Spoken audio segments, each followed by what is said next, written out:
अस्सलाम वालेकुम, क्या हाल है आप सबकी। उम्मीद करती हूँ आप लोग सब खैरियत से होंगे, मज़े में होंगे इंशाल्लाह। और अल्लाह पाक से यही दुआ करती हूँ कि वो आप सबको अपने घरों में खुश और आबाद रखे। I really apologise with my YouTube family viewers, क्योंकि जो है वो बीच में थोड़ा सा गैप आ गया था।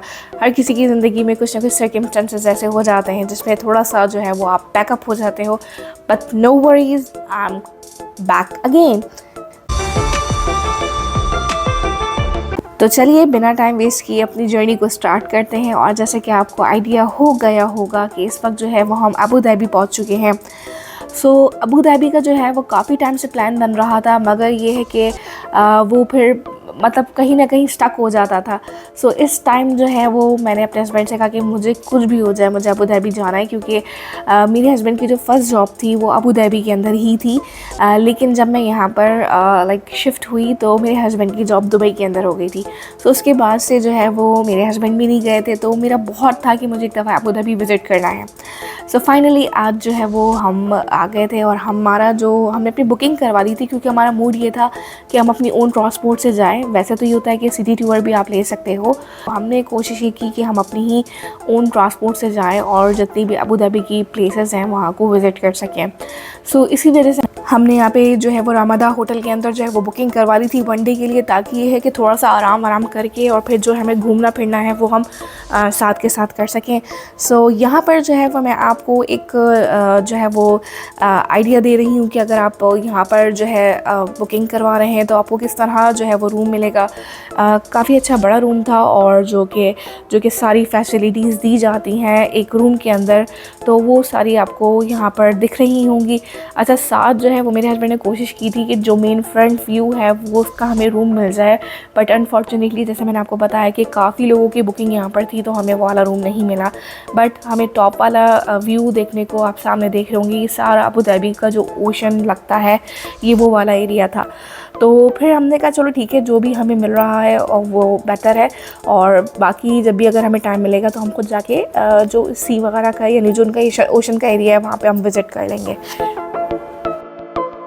अच्छा, जो फ़र्स्ट टाइम के अकॉर्डिंग अगर मैं अपना ओपिनियन शेयर करूँ, मुझे नहीं पता, ज़ाहिर पता है किसी की एक अपनी चॉइस होती है, but I preferred Dubai as compare to Abu Dhabi, जो कि अबू धाबी इनका कैपिटल है यूएई का। मगर जो दुबई वाली वाइब्स थी ना, वो मुझे अबू धाबी में इतनी ख़ास नज़र नहीं आई। और ये सारा बाकी का लॉन्च एरिया दिया हुआ था। तो अब हम अपनी जर्नी की तरफ निकल रहे हैं। तो सबसे पहला मेन टारगेट जो था वो हम जाएंगे अबू धाबी की जो शेख ग्रैंड मॉस्क है वहाँ पर। अच्छा, जब हम रास्ते में जा रहे थे तो आप इनके आर्किटेक्चर्स देखें, बिल्डिंग की जो आर्किटेक्चर्स है इतने खूबसूरत थे। यानी ये बिल्डिंग को जो उन्होंने जो है ना, वो ये जो आपको अगर नज़र आ रहे होंगे तो ये सारी ब्लाइंड्स थे, क्योंकि ये जो बिल्डिंग है ये इसका जो फेसिंग था वो सन की तरफ था, तो उन्होंने ब्लाइंड्स से कवर करके इसकी खूबसूरती को बड़ा अच्छे से एनहांस किया हुआ था। तो जैसे कि आप देख रहे होंगे कि हम ग्रैंड मॉस्क के बिल्कुल करीब हैं।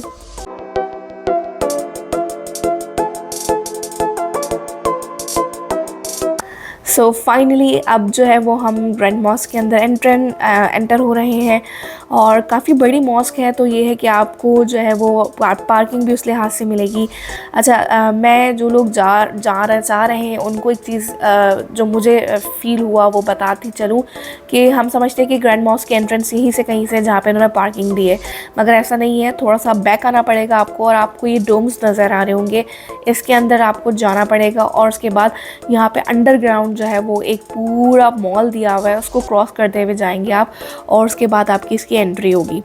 अच्छा, वैसे एंट्री जो है इसकी फ्री है, लेकिन जो रेजिडेंट्स हैं उनको जो है फॉर्म फिल करना पड़ता है। इवन की जो विजिटर्स हैं उनको एक फॉर्म फिल करना पड़ता है, वो आप जब जाएंगे तो नीचे आपको पता चल जाएगा।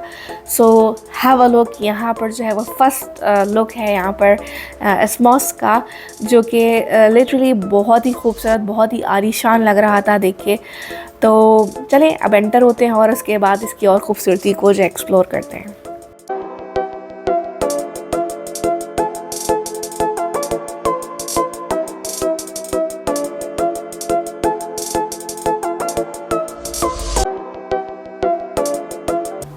तो चलिए अंदर चलते हैं और साथ के साथ मैं आपको इसकी कुछ जो मेन फीचर्स हैं वो भी बताती चलूँगी।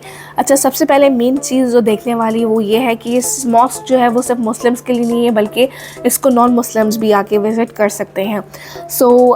जो कि इस मॉस्क को जो है वो कंसिडर किया जाता है world's 3rd number largest mosque, दुनिया की 3रे नंबर पे आने वाली सबसे बड़ी मॉस्क, ठीक है। और जैसे कि आपको पता होगा कि इसके फाउंडर जो हैं वो शेख ज़ैद बिन अल सुल्तान अल नाहियान थे, जिनके नाम पे इस मॉस्क का नाम रखा गया है। अच्छा, इस मॉस्क के बारे में कहा जाता है, यानी इतनी बड़ी मॉस्क है कि एट अ टाइम इसके अंदर 40,000 विज़िटर्स को जो है ना वो अकोमोडेट किया जा सकता है। और इसको बनाने के अंदर जो मतलब कवर किया गया था एरिया, वो 22,400 स्क्वायर मीटर्स को कवर अप किया गया है। और इसका जो मेन हॉल है, जब हम अंदर जाएंगे मैं आपको दिखाऊंगी, वहाँ पे तकरीबन हम 7,000 वर्शिप्स को एट अ टाइम, वर्शिपर जो हैं उनको हम एट अ टाइम अकोमोडेट कर सकते हैं। और बताया जाता है ये है कि इसके ऊपर, इस प्रोजेक्ट के ऊपर तकरीबन 2.5 बिलियन जो है वो दिरहम से स्पेंड किए गए और इसको तकरीबन 12 इयर्स लगे कंप्लीट होने में। इसका काम जो है वो 1996 से जो है वो स्टार्ट हुआ था और ये 20 दिसंबर 2007 के अंदर जो है वो पब्लिक के लिए खोल दिया गया था।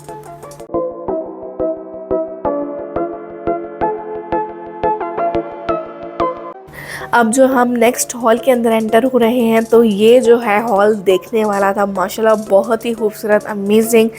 तो आप जैसे ही एंटर होंगे यहाँ पे आपको ग्लास वो आर्ट भी मिलेगा और वॉल आर्ट भी मिलेगा, जो कि बहुत ही खूबसूरत लग रहा था। इस मॉस्क के बारे में कहा जाता है कि इस मॉस्क को बनाने के अंदर जितना भी मटेरियल यूज़ हुआ है वो दुनिया के डिफरेंट ख़ुत्तों से, रीजन से, स्टेट से, कंट्रीज़ से मंगवाया गया है, जिसके अंदर बहुत सारी कंट्रीज़ इंक्लूडेड हैं। पाकिस्तान भी है, इंडिया भी है, ईरान, चाइना, बहुत सारी सोन। तो वहाँ से इसके मटेरियल को मंगवाया गया है और उसके बाद उसको कंस्ट्रक्ट किया गया है। अब हम एंटर हो रहे हैं मेन हॉल में, जिसको प्रेयर हॉल भी कहा जाता है। तो आप यहाँ पे देख रहे होंगे कि यहाँ पर इन्होंने सिर्फ एक साइड पर मतलब आपको ट्रैक दिया हुआ है, जिस पे आप वॉक करके जो है इसकी खूबसूरती को एनालाइज कर सकते हैं। और सामने ये जो आपके कारपेट है, ये कहा जाता है कि दुनिया का सबसे बड़ा और हैवीएस्ट कारपेट है, जिसकी जो है वो मेजरमेंट बताई जाती है कि 5,700 मीटर स्क्वायर। और अगर उसकी वॉल्स पे देखेंगे तो इतना खूबसूरत जो है वो इस पर जो है वो वॉल आर्ट किया गया है, जो एक अपनी ही एक मिसाल आप है। अच्छा, सामने आपको ये नज़र आ रहे होंगे शैंडलर्स। तो इस मॉस्क के अंदर तकरीबन 7 शैंडलर्स लगाए गए हैं और अगर आप नोट करें तो ये सारे शैंडलर्स जो हैं वो 24 कैरेट गोल्ड से बनाए गए। ये जो येलो, ग्रीन और जो ऑरेंज बॉल्स हैं, क्रिस्टल्स बॉल्स हैं, कहा जाता है इनका 40 मिलियन वेट जो है इन बॉल्स का। और साथ में ये जो मेन आप देख रहे होंगे ना, ये जो ने मतलब मेन बनाया हुआ है, यहाँ पे सारे गोल्ड प्लेटेड जो है अल्लाह ताला के नाम यहाँ पे जो है वो माउंट किए गए।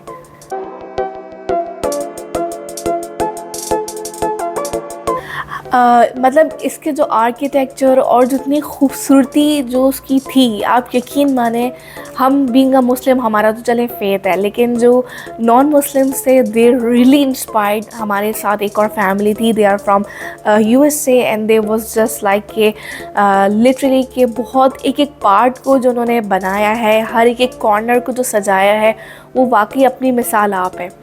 तो चलिए अब आगे की साइड चलते हैं मज़ीद। यहाँ पर आप देख रहे होंगे कि कितना खूबसूरत सा जो है इन्होंने मतलब ये जो मेन हॉल से अब आप निकलेंगे तो ये आगे की साइड जो है वो आपको मज़ीद लेके जाएगा। तो यहाँ पे हम जो है वो एक और हॉल के अंदर एंटर हो रहे हैं। यहाँ पर भी सेम इसी तरह का जो है वो जैसे मैंने आपको पहले दिखाया था, लेकिन यहाँ पे अगर आप नोट करेंगे तो वॉल आर्ट थोड़ा सा चेंज है और वहाँ पे वॉल आर्ट चेंज था, लेकिन बहुत ही खूबसूरत, बहुत ही अमेजिंग। और जो लाइट इफेक्ट्स थे ना वो बहुत ही आला थे। अब ये मैं इसके फ्रंट, यानी ये 2 हॉल देने का मकसद ये था कि आप जो मेन हॉल है, ये वाला जो हॉल है, जो को प्रेयर हॉल भी कहा जाता है, इसको देखने के मतलब 3-4 व्यूज़ दिए हुए थे कि आप वहाँ मेन हॉल दूसरे हॉल से भी देख सकते हैं, इस वाले हॉल से भी देख सकते हैं।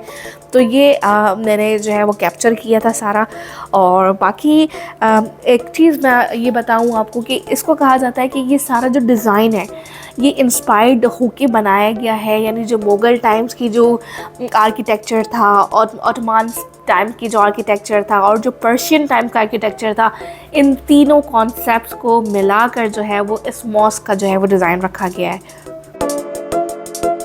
अच्छा जी, इसकी एक और बात मैं आपको बताती चलूँ कि इस मॉस्क का जितना भी लाइटनिंग सिस्टम है वो लूनर साइकिल से कनेक्टेड है, जिसको कहा जाता है कि इसकी जो लाइटनिंग सिस्टम है वो मून के साथ ब्रीथ करती है। ठीक है, तो जैसे जैसे अभी आप देखेंगे कि जैसे सनराइज़ होगा इसकी लाइट जो है वो डिमर होती जाएगी, और जिस दिन कहा जाता है 14वीं का चाँद होता है तो उस दिन ये पूरी ब्लू हो जाती है मॉस्क। सो बहुत ही खूबसूरत जगह थी, अमेजिंग प्लेस थी। कभी आप आएँ दुबई, अबू धाबी तो ज़रूर विज़िट कीजिएगा। और अब इस वक्त जो है हम मॉस्क से बाहर आ चुके हैं। अच्छा, मैं एक चीज़ आपको बताना भूल गई, वो ये कि अगर आप विज़िट करना चाह रहे हैं मॉस्क, तो एक रिक्वायरमेंट, बहुत मैंडेटरी रिक्वायरमेंट ये है कि आपने जो ड्रेसअप किया हुआ हो वो मॉडेस्ट हो, यानी आपकी जो है फुल बॉडी जो है वो कवर हो। तो ये मैंडेटरी है for Muslims and non Muslim जो भी विज़िटर्स हो उनके लिए। तो मेक श्योर कीजिएगा कि आप जब भी जाएँ तो ये चीज़ ज़रूरी हो, वरना वो आपको एंट्री नहीं देते। अब जो है वो हम आगे मूव कर रहे हैं, और मैं आपको कुछ अबू धाबी के रोड्स भी दिखाती चलूँ। और बस उसके बाद थोड़ा सा घूमने फिरने के बाद जो है वो हम यहाँ पर बीच पर आ गए थे थोड़ा सा टाइम स्पेंड करने के लिए, क्योंकि हमारा मूड तो ये था कि हम जो पैलेस वगैरह है वहाँ पर भी जाएं, लेकिन अनफॉर्चुनेटली टाइम ज़्यादा होने की वजह से वो पैलेस बंद हो गया था। सो इंशाल्लाह फिर कभी मैं दोबारा अबू धाबी गई तो मैं ज़रूर वहाँ की कैप्चरिंग करूँगी। तो चलिए मिलते हैं आपसे फिर नेक्स्ट वीडियो में। अपना रखिएगा बहुत सारा ख्याल। अल्लाह हाफिज़।